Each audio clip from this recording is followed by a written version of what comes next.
Muchísimas gracias, por supuesto, a la organización, porque creo que este tipo de eventos son una maravilla. El nivel cada vez está más alto, espero no decepcionar, y a todos vosotros por molestaros en venir aquí. Bueno, cuando me preguntaban de qué vas a hablar, digo, yo creo que de mercado ya está más visto, ya me tienen hasta la sopa, ¿no? No habrá ningún problema en que luego tratemos algún tema relativo en las preguntas a qué puede pasar con la evolución de alguno de los mercados típicos como bolsa, criptos, etcétera. Pero hoy quería hablaros de un tema que creo que es muy interesante y es lo que para mí es un problema de largo plazo que ya está impactándonos y que se va a convertir en un drama de la misma manera que cuando hablamos del cambio climático. El problema de todas las grandes vicisitudes que afrontamos como humanidad en el largo plazo es que hay un momento en que se convierten en un problema del momento, ¿no? Llevamos muchísimas décadas hablando del cambio climático, parece como que cada vez es más evidente que nos vamos a tener que enfrentar a fenómenos como el que vivimos recientemente en Valencia y no por ello nos hemos preparado de la forma adecuada, ¿no?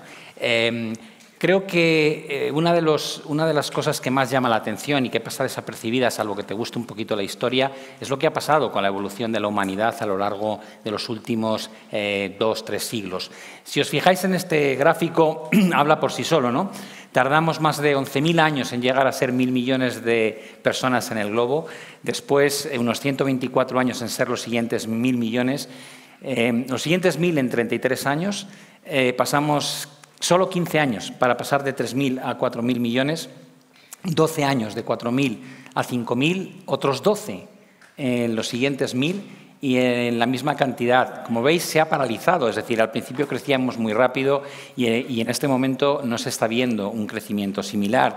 Pero mirad la curva que se muestra, que es una vertical, parece como mentira, ¿no? Cómo ha aumentado la población en el mundo, y eso nos deja esta métrica, que de alguna manera nos dice que entre 1700 y 2023 la población mundial se multiplicó por 13 veces, después entre 1800 y la actualidad la población mundial se ha multiplicado por 8 veces, en el siglo XX se ha multiplicado por 4, en el presente siglo no va a llegar a duplicarse y hay 27 países que ya experimentan reducción de la población en términos absolutos. Evidentemente lo que está pasando es que la tasa está bajando, pero el cómputo agregado de toda la población en el mundo sigue creciendo. Pero lo más interesante del tema probablemente sea que nos planteamos un futuro que no está centrado en cómo hemos evolucionado hasta el momento presente.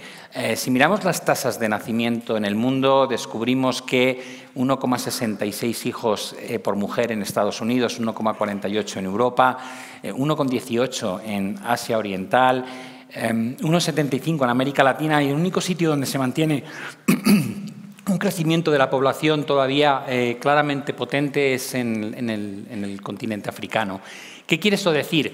Pues que si hace 20, 30 años estábamos acostumbrados a leer las noticias de que China ponía límites al nacimiento de hijos en su país, fijaos cómo esas dos esferas de color naranja que hay en la parte inferior del gráfico representan precisamente a China y a India. Ya no hay crecimiento. De hecho, China va a afrontar en las próximas décadas un problema de destrucción de población y eso plantea desde el plano económico un reto brutal.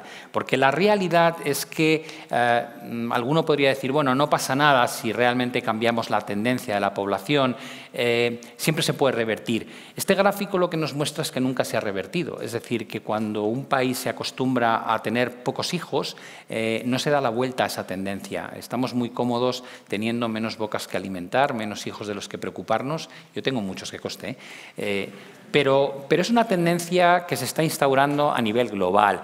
Y la pregunta que uno se haría en este sentido es ¿cómo va a afectarnos como población? Y este gráfico creo que habla por sí solo. Y el gráfico, la verdad, a mí me puso los pelos de punta y me empecé a indagar, ¿pero es verdad esto? Si se mantienen las tasas de natalidad que tenemos a día de hoy, ¿realmente esa va a ser la evolución de la población en el mundo de aquí a antes de que acabe este siglo? Porque el pico máximo originalmente se decía que iba a alcanzarse en 2085, pero a día de hoy ya se habla de entre 2064 y 2070. ¿Eso qué quiere decir? Que la gente joven lo vais a vivir, que vais a vivir este cambio. Es uno de esos problemas que al principio no te preocupa porque dices, es de largo plazo. Y ya, pero acuérdate que el largo plazo acaba llegando. hay un momento en que te explota en la cara. Y cambiar el sistema de pensiones, del que hablaba el otro día Juan Ramón Rayo, cambiar el sistema de salud, no se hace de la noche a la mañana. Tienes que empezar a planificar eso que te va a ocurrir, que no es que sea una visión catastrofista de lo que nos va a pasar, es una visión realista en función de los datos que tenemos sobre la mesa en este instante. Y eso nos lleva a que vamos a pasar de un problema que mucha gente decía que era la sobrepoblación a todo lo contrario. Cuando miras esto y lo juntas con la esperanza de vida, empiezas a intuir a qué nos vamos a tener que enfrentar durante las próximas décadas. Cada vez vivimos más, cada vez vivimos mejor. Los avances en el mundo de la medicina nos están permitiendo que lo que antes parecía impensable se haya convertido en una realidad. Pero nadie quiere trabajar durante más tiempo. Cuando se debate sobre ampliar 1 año, 2 años la edad de jubilación, ya habéis visto lo que ha pasado en Francia, ¿no? Es una auténtica revolución.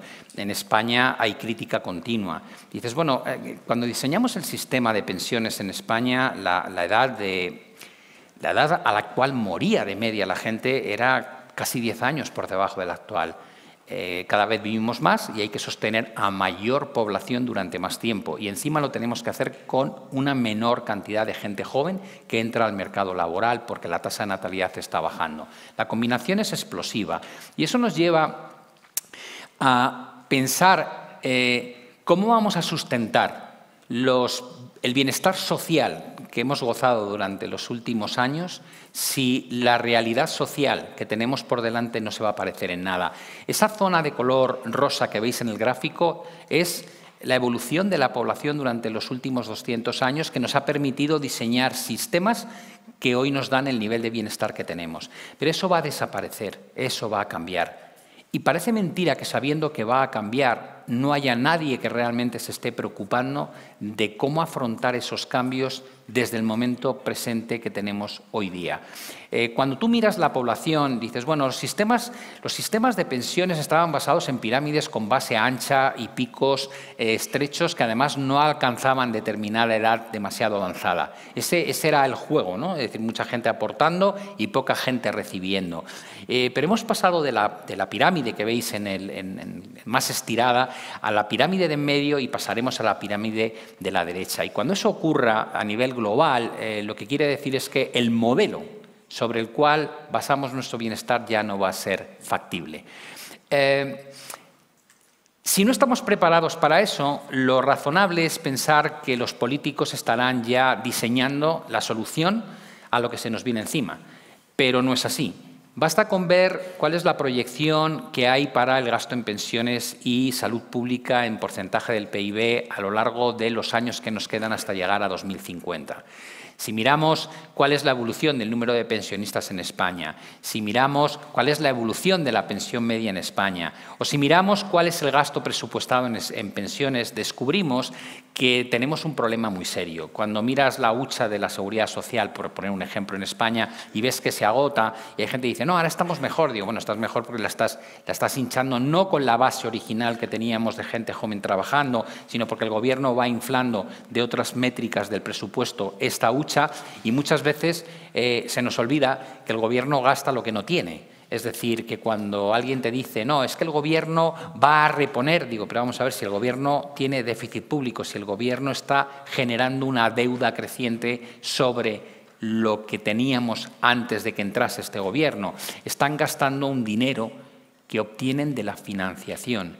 Con lo cual, la pregunta del millón vendría a ser, ¿qué va a pasar con todos los pasivos no financiados? Cuando hablamos de los unfunded liabilities, no estamos diciendo sino compromisos financieros que estamos adquiriendo a nivel de gobierno de pagos futuros que tendremos que hacer, pero para los cuales no hay fondos asignados.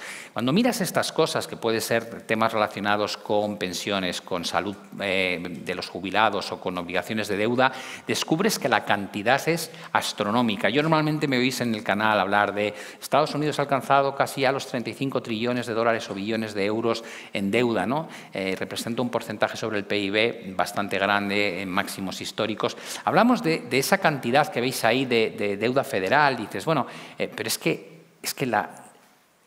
el compromiso que tenemos de pago de cosas que están funcionando hoy y para la cual no hay fondos es infinitamente mayor. Y eso nos lleva a la realidad en la que vivimos hoy. Estamos financiando el crecimiento con deuda. Esta es una realidad que es totalmente patente. Y dices, bueno, ¿cómo lo sabes? Digo, pues porque las columnas de color oscuro que veis en esta gráfica no nos están mostrando una evolución que tenga que ver con el ciclo económico. No hay una reducción de la deuda cuando hay expansión económica. Sigue habiendo un incremento, lo cual quiere decir que nos hemos vuelto adictos. Siempre pongo el mismo ejemplo, ¿no? Y creo que es una forma muy clara de verlo. Si yo me tomo ahora, porque tengo la garganta un poco roja y me duele, me tomo un ibuprofeno, me tomo un antibiótico y el año que viene estos señores tienen el detalle de volver a invitarme y cuando venga digo, no, mira, no dejé de tomármelo, llevo todo el año tomando. ¿No se te quitó lo de la garganta? Sí, se me quitó, pero yo me sigo chutando el ibuprofeno, el antibiótico y en 2026 volvimos a repetir y sigo con lo mismo. Lo que esperaría de Marc, que lo tengo aquí delante, es que me dijese, Pablo, te estás volviendo un drogadicto, tío. O sea, si tú te tomas la pastilla cuando no tienes un mal, quiere decir que te has vuelto adicto a una ayuda que no te hace falta. En el mundo, el crecimiento de la deuda, tal y como lo estamos concibiendo, está siendo un pilar de la base económica o del ciclo expansivo que viven las economías. El hecho de no controlar la deuda es un problema porque encima mucho de esa deuda no es productiva, porque si fuese productiva lo que veríamos es un incremento de la tasa de crecimiento del PIB. Y estructuralmente, cuando lo miras con una tendencia de 30, 40 años, las economías no crecen como crecían hace 30 o 40 años, sino mucho menos. Por tanto, 2008 fue un cambio de paradigma. Entramos a tomar como realidad el endeudamiento en forma masiva y hemos visto cómo se han aplicado políticas monetarias expansivas, políticas fiscales expansivas. A día de hoy Estados Unidos está, bajo el Partido Demócrata, está aplicando una política expansiva fiscal brutal. Están gastando en términos de déficit anual más de lo que gastaban para sacar de la gran recesión del 2008 a Estados Unidos. Y la economía crece a un nivel de 2,8 en el último trimestre y una media que en los trimestres anteriores superaba incluso el 3%. ¿Qué diablos hacen gastando desde el gobierno para incentivar el crecimiento económico cuando no hace falta?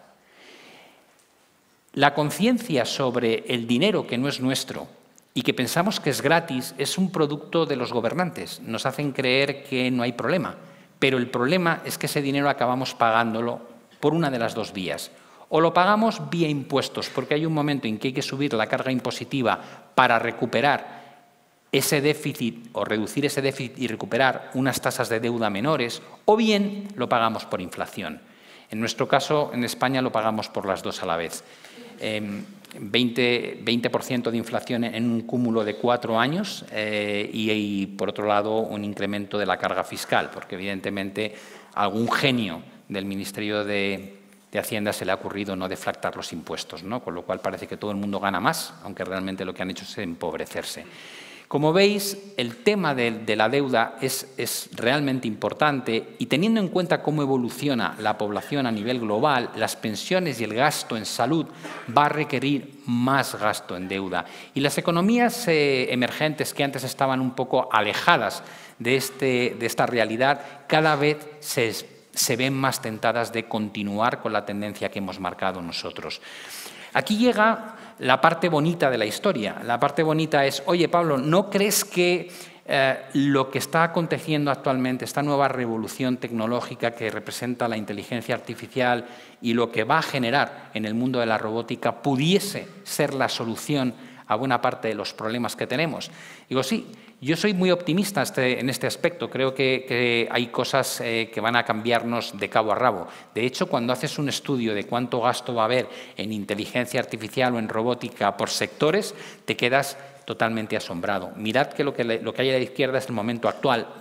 ¿Y cuál es la evolución prevista simplemente hasta el año 2050? Va a haber una auténtica revolución. De hecho, ya ha empezado la revolución. Algunos simplemente no quieren verla, pero esa revolución está ya en marcha. va a cambiar el objetivo de muchas empresas a la hora de a qué destinan su dinero y sus beneficios. Por otro lado, la proyección de adopción de robots sociales y domésticos. Normalmente pensamos en el Optimus que presentaba Elon Musk el otro día, ¿no? Pero los robots están ya entre nosotros. ¿Quién no habla con Alexa en un momento determinado? ¿Quién no tiene una Roomba que le limpia el suelo, que por cierto hace un buen trabajo? ¿Quién no tiene algún tipo de inteligencia artificial que le ayuda con las tareas caseras o que te ayuda con las tareas laborales? ¿Quién no tiene un chat GPT o similar al cual consultar las cosas en lugar de buscarlas en Google? La manera en la que va a crecer el tema de la robótica en nuestro día a día nos va a dejar fascinados. Por otro lado, tenemos el proceso de la automatización dentro del mercado laboral y cuando haces estos pronósticos la gente dice, no fastidies, ¿cómo va a ser que el 90% de todos los robots en el campo de la manufactura nos vayan a desplazar a los seres humanos? ¿Tú has visto alguna película antigua donde se ve cómo se fabricaban los coches en los años 50? Todos los seres humanos con sus herramientas en la cadena de montaje y ves ahora cómo son esas cadenas de montaje y alucinas en colores.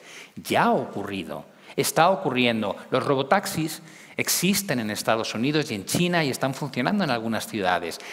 Esto no hay que verlo como una amenaza. Yo sé que mucha gente dice, bueno, es que el ser humano no va a tener trabajo. Digo, no, tendrás que adaptarte a distintos cambios. ¿O es que acaso la llegada del AutoCAD hace 40 años a la arquitectura acabó con los arquitectos o con los delineantes? No, lo que pasa es que los delineantes utilizan una herramienta infinitamente más poderosa y eso les permite ser más eficientes y hacer el mismo trabajo con menos tiempo y menos mano de obra. Y pasa con todo. Aparece la Excel y no por eso de repente hay un cambio estructural. O aparece un programa como Holded y no por eso los contables mueren. Simplemente te vas adaptando y vas utilizando las nuevas herramientas. ¿Esto va a cambiar la forma en la que hacemos las cosas? Seguro.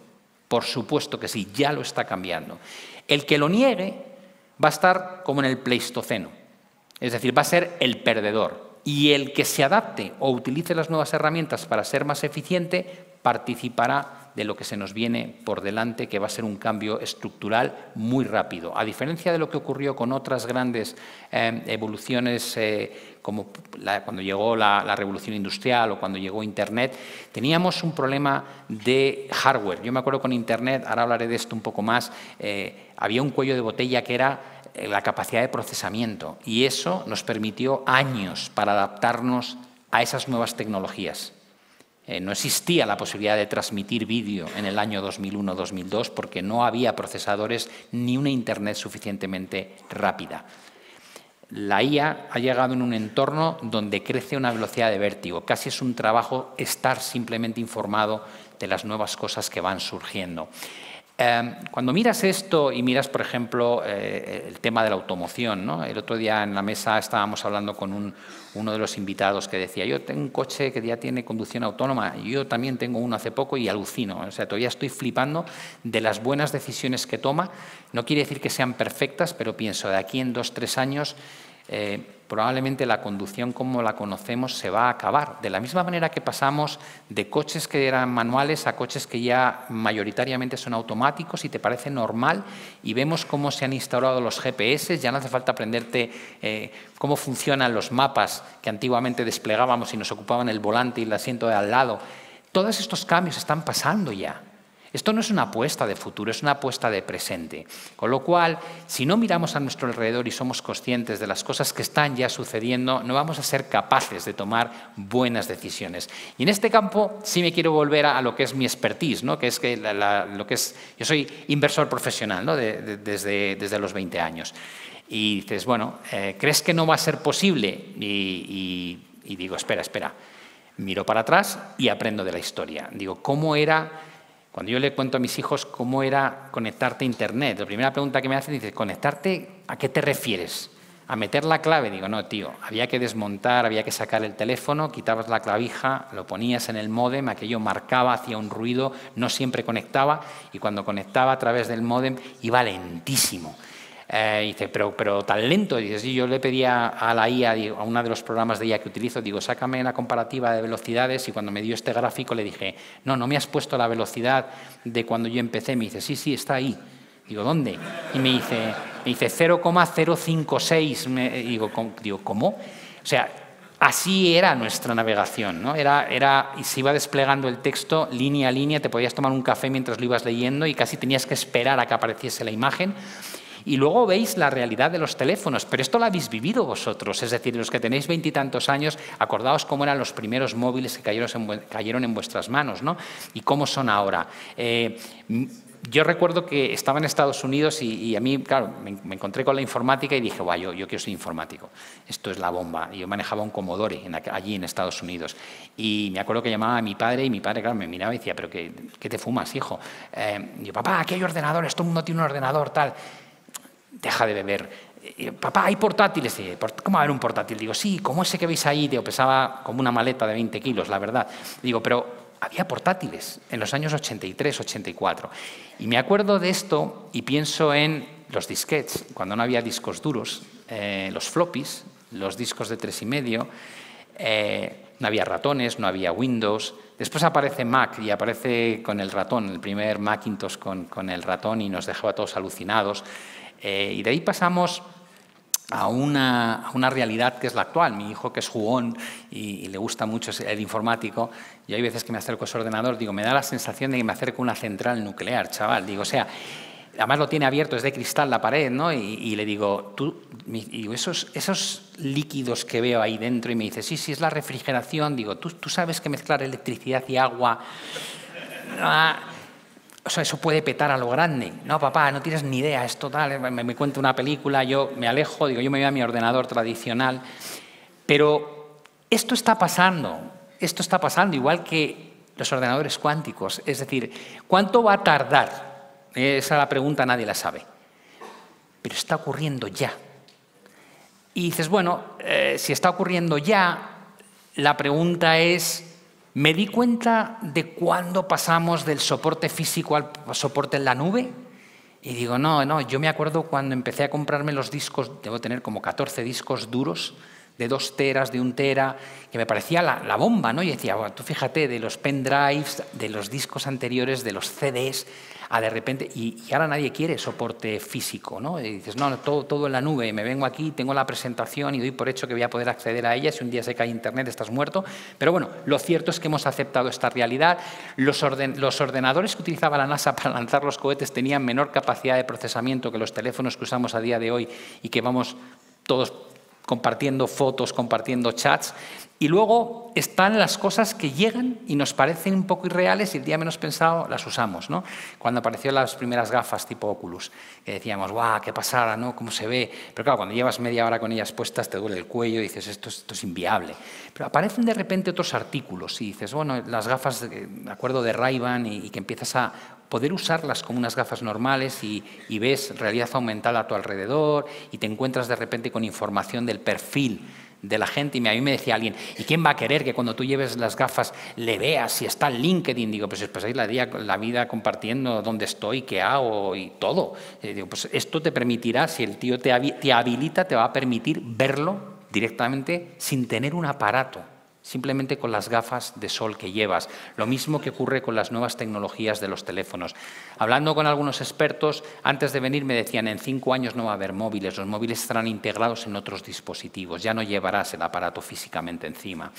Y esto te trae a algo que es como muy evidente, ¿no? Yo cuando estaba como inversor en la década de los 90, vi llegar a Internet y pensé, me voy a forrar.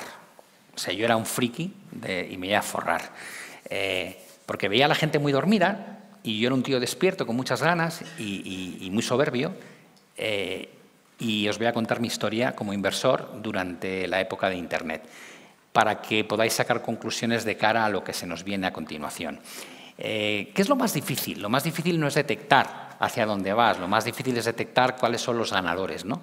Y yo cuando empecé con Internet dije, guau, esto es pegarle a un tonto. Cisco, macho. Cisco es la empresa que va a enrutar el mundo, ¿vale? O sea, los routers. la base de Internet, digo, va a enrutar el mundo. Era la tercera compañía más grande del Nasdaq 100 en el año 99. Y entonces yo, claro, dije, pues, aquí a la chita callando me voy a comprar un Cisco y voy a barrer. Esto es Cisco. Había subido un 124.000%. Y yo lo compré justo arriba. La realidad...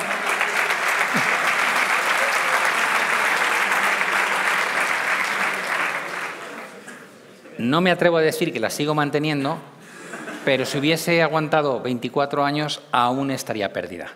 Es decir, el éxito de Internet es ineludible, está ahí, pero la lección del valor fue una castaña auténtica. Pero a mí no me hundían fácilmente. Yo era un tío perseverante y decía, bueno, no pasa nada. Yahoo. A ver, el que entra a Internet tiene que buscar. Y en aquella época, ¿quién no escribía yahoo.com? O sea, tú entrabas y decías yahoo.com, era como buenos días, yahoo.com o yahoo.es. Y entrabas allí y, bueno, pues navegabas y buscabas como hace la gente con Google, ¿no? Se ha pasado una década la gente google.com o google.es y ahí da acceso a. Y bueno,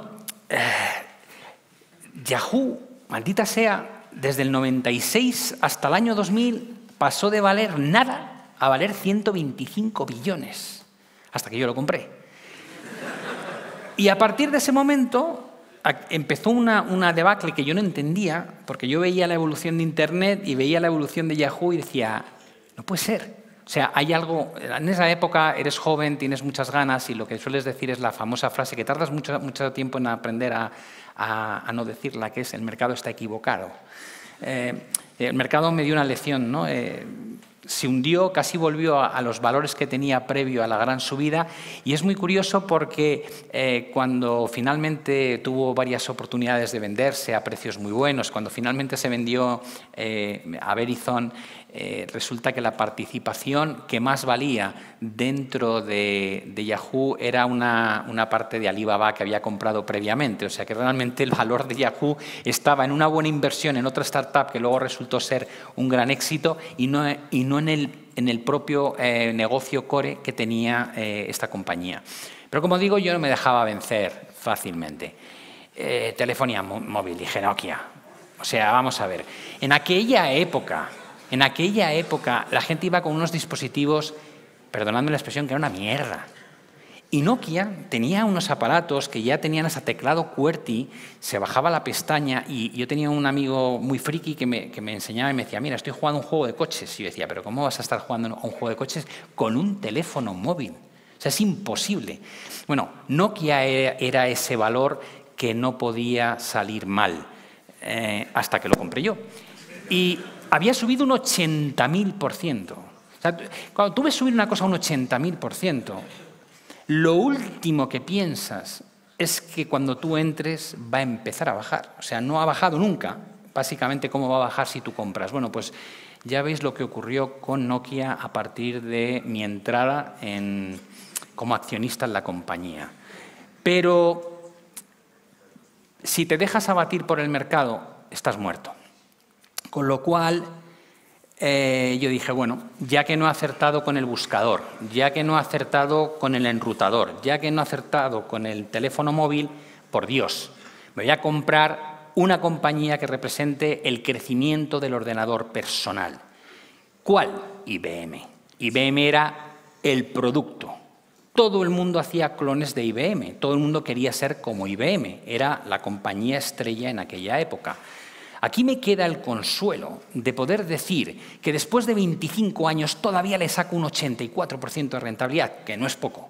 Es una mierda, evidentemente, si pensáis lo que ha subido desde el año 2000 hasta hoy el SP500 o el Nasdaq, cualquier compañía que se haya revalorizado un 84% es una castaña horrorosa. Pero es de las pocas inversiones que se me ocurrió en aquella época que se puede decir que tienen retorno positivo, porque antes de apostar por IBM no pude evitar la tentación de decir, vale, Nokia no, pero ¿y BlackBerry? ¿Y BlackBerry?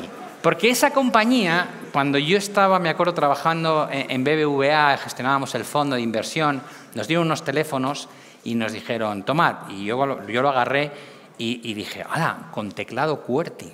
Y nos mandábamos mensajes. Yo me acuerdo que hice una campaña, me tenía que haber pagado BlackBerry, hice una campaña entre todos mis conocidos de BlackBerry Messenger, ¿no? Y yo les decía, este es el futuro. O sea, el Messenger de BlackBerry es el futuro. Luego apareció un icono verde asqueroso llamado WhatsApp, que se convirtió en el futuro. La idea era muy parecida, pero yo erré nuevamente en el concepto de la elección correcta de la compañía. Puedes acertar con la idea, puedes aceptar el momento, pero si no vas a acertar el nombre de quien va a encumbrar esa idea, como pasa a día de hoy con algunas compañías como ha sido Apple, sin ir más lejos, no tienes nada. BlackBerry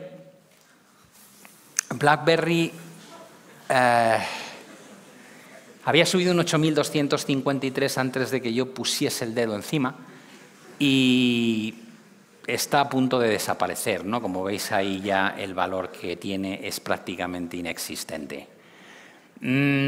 Ahora hay una compañía espectacular.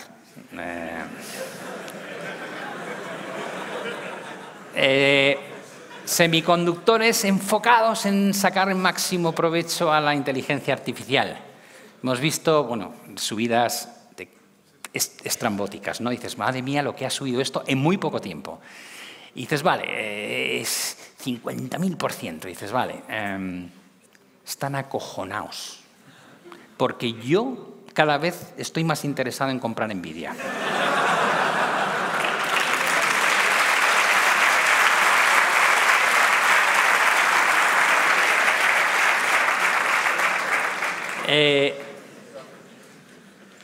Os lo diré. Os diré si compro Nvidia para que podáis comprar unas puts, para que podáis... O sea, sería triste que alguno no se aproveche de... Yo soy el destructor. Donde pongo el dedo... Lo que quería mostraros con esto es lo difícil que resulta apostar por nombres en concreto, incluso cuando parece obvia la jugada. No digo que Nvidia no tenga un futuro brillante, ni muchísimo menos, que es una de las compañías que mejores revalorizaciones ha obtenido a 5, 10 años, 15 años, 20 años y 25 años. Es una pasada. Pero las otras compañías que habéis visto también han tenido un momento de euforia brutal que nada hacía presagiar lo que finalmente les ocurrió. Porque llegar es difícil, pero mantenerte ahí arriba es dificilísimo. Mantener esa ventaja competitiva con compañías que se adaptan a lo que tú ya has descubierto y te van cerrando el gap es muy, muy complicado. Me gustaría terminar con un mensaje. Vamos a experimentar cambios brutales en poco tiempo. Hemos hablado de un cambio demográfico que irá calando poco a poco en nuestro día a día, pero que ya está presente y que ya genera unos problemas enormes en lo que es lo que tenemos que destinar como país al tema de pensiones y al tema de seguridad social. El otro día Juan daba alternativas, dice, ¿por qué tiene que ser algo público? ¿Por qué no podemos buscar otra forma de hacerlo? Tal y como está enfocado a día de hoy es totalmente inviable, ya es inviable, pero va a ser mucho más inviable con lo que hemos visto antes de la evolución de la población en el globo, no solamente en España. Cuando hay cambios de estos tan drásticos como los que estamos viviendo, creo que surgen grandísimas oportunidades. Hay que verlo como una revolución en la que uno puede rehacer sus proyectos laborales y puede dar un empujón enorme a su carrera. Para quienes no tomen este tipo de revoluciones como una oportunidad, va a ser un drama auténtico.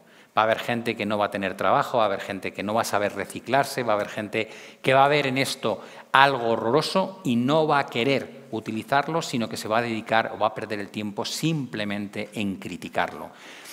Mi consejo es que solamente hay una opción, que os tenéis que preparar, que tenéis que abrazar lo nuevo que llega, porque lo nuevo va a seguir estando ahí, tanto si os gusta como si no. Y es la actitud que tiene la juventud, en este caso que me dirijo a un foro de gente bastante joven, es la actitud lo que marca la diferencia. No marca la diferencia las cartas que te tocan en la vida, sino cómo las juegas. Así que aceptad esta realidad, aprovechaos de ella. Sabéis que mucha gente lo va a sufrir, no seáis unos de ellos. Gracias.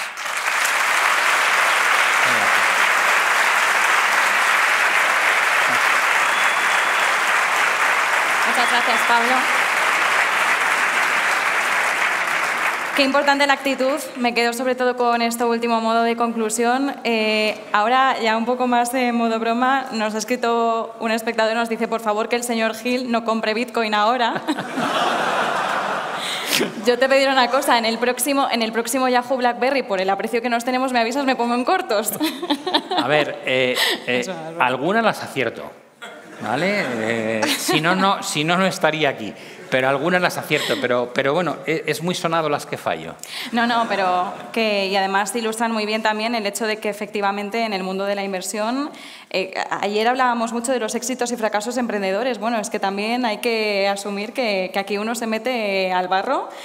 Puede salir bien, puede salir mal, pero si solo damos el mensaje de que la inversión sale bien, igual algo falla, algo falla. Así que honra mucho también hablar de esos casos de una forma además en clave de humor y de una forma tan ilustrativa también para entender los cambios que experimenta el mercado y que experimentan las tendencias.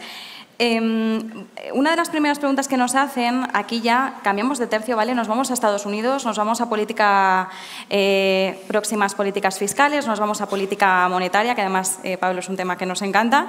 Trump y sus políticas proteccionistas, subidas, aplicación de aranceles, Powell inamovible por 2 años. Por cierto, también se habla de que Trump quiere meter un presidente en la sombra, ahí que vigile a Powell.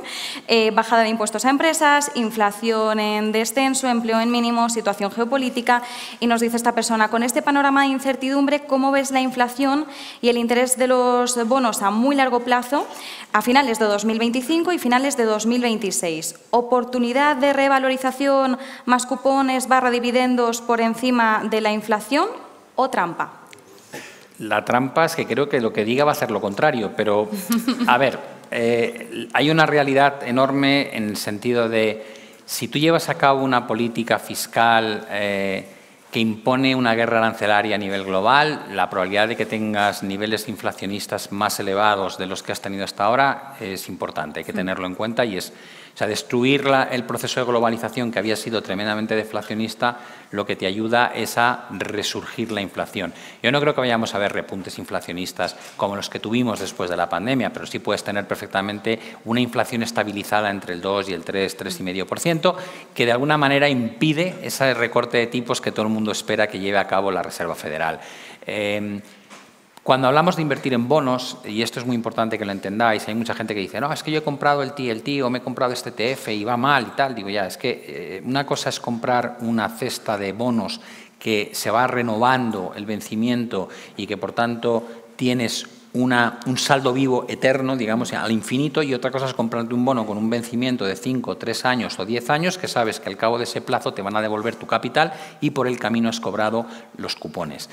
Para aquellos que ven la inversión en el bono físico, yo no veo un problema, es decir, tú puedes decir, bueno, una inversión ultra segura que me paga un 4 o un 4,5%, que no es mucho, pero es muy segura, ¿me merece la pena? Bueno, tengo mi dinero que no lo voy a necesitar en 3 años, me compro el bono físico en Estados Unidos, percibo esa rentabilidad y luego recupero mi dinero. Es una inversión perfecta. Para el que invierte en el ETF, tiene que tener muy claro qué es lo que va a pasar con los tipos de interés, porque ahí tu salida es vendiendo ese ETF y si los tipos no han bajado como tú habías presupuestado, te vas a encontrar con una pérdida entre el precio de entrada y el precio de salida. Con lo cual, a mí la renta fija que da unos tipos, unos cupones del 4 o superior, me parece que para el riesgo que tiene es una inversión para la persona conservadora muy interesante, pero hay que tener cuidado con los productos en ETF porque la gente no entiende muy bien cómo funcionan.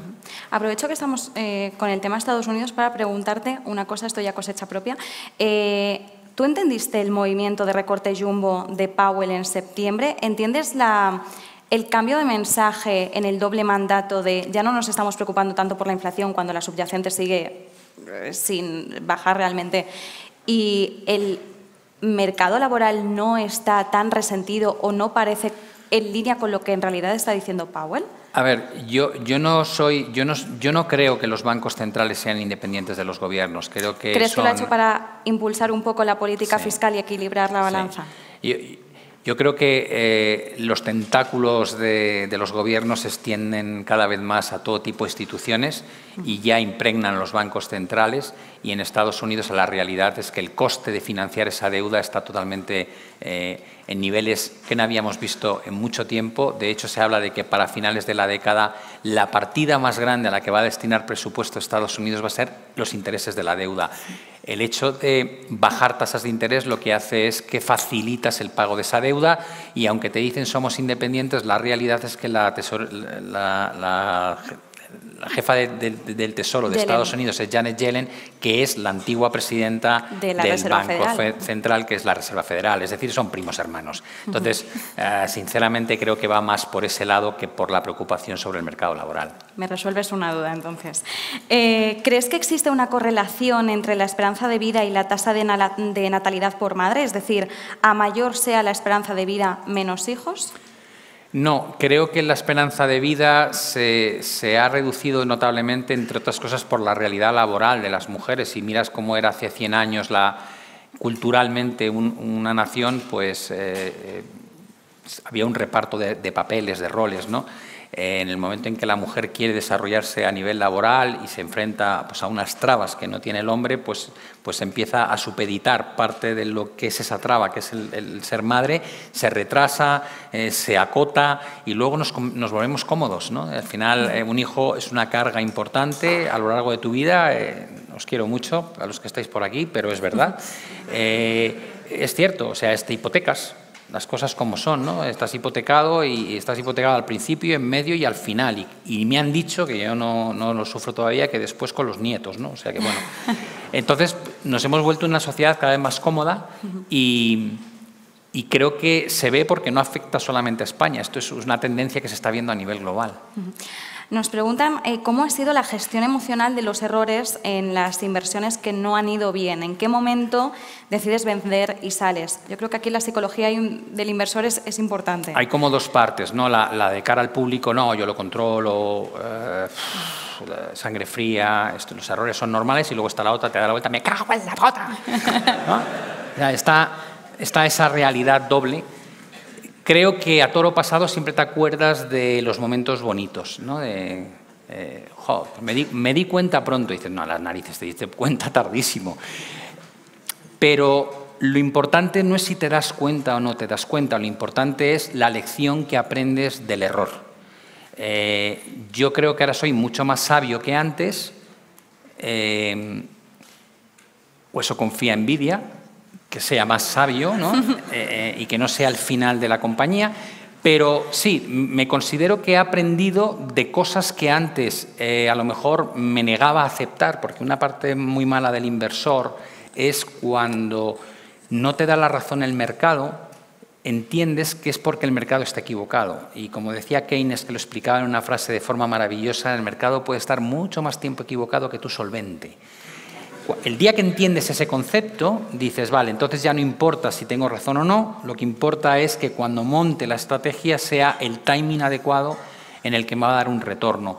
Creo que al mercado hay que ir siendo muy humilde, y creo que una cosa que es muy bonita es cuando no te importa hablar de los errores que cometiste, porque te has quitado esa presión, ¿no? De decir, bueno, mira, oye, a veces sale bien, a veces sale mal, y nos podemos reír de los errores, aprender de los errores, y con eso ser mejores gestores a futuro.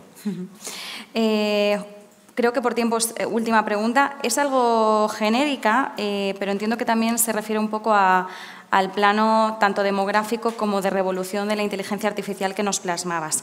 ¿Cómo recomendarías que empecemos a prepararnos para lo que viene? Yo creo que lo que viene ya ha llegado. Es decir,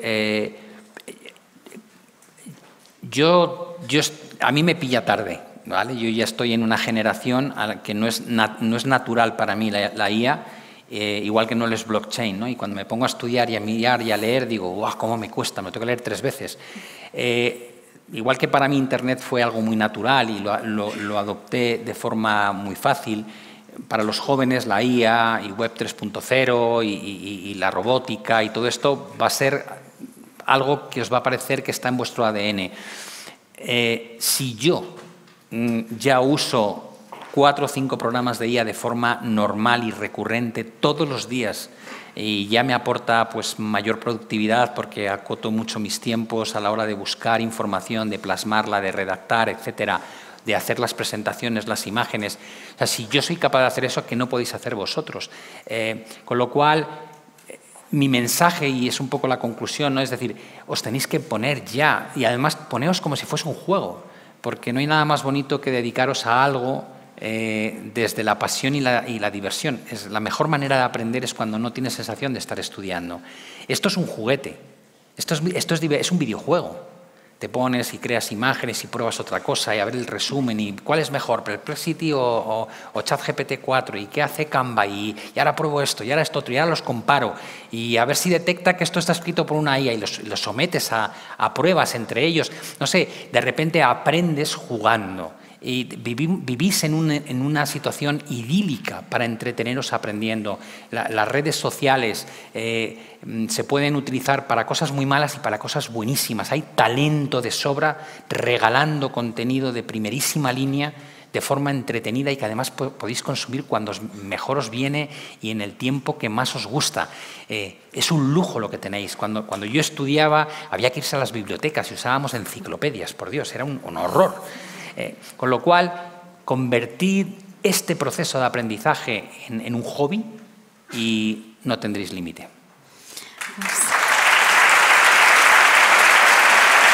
Gracias. Muy amable. Convertir el aprendizaje en un hobby. Pablo Gil, muchísimas gracias. Ha sido un placer. Muchas gracias.